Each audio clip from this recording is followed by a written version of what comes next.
আল্লাহ কোরআনে বলেন ইন্নাস সামআ ওয়াল বাসারা ওয়াল ফুআদা কুল্লু উলাইকা কানা আনহু মাসউলা।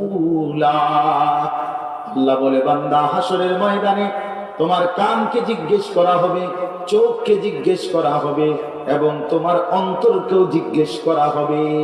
অন্তরকেও আল্লাহ বলবে, অন্তর তুমি বলো তোমার মধ্যে বান্দা কি কি ভাবনা ভেবেছিল,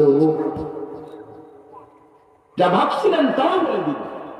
এই জন্য দয়া করে মেহেরবানি করে, রাত অনেক গভীর হয়েছে, আমি লম্বা করতে চাই না, আপনাদের কাছে আমি সামান্য কোরআনুল কারীমের কয়েকটা আয়াতের তরজমা শুনাইতে চাই।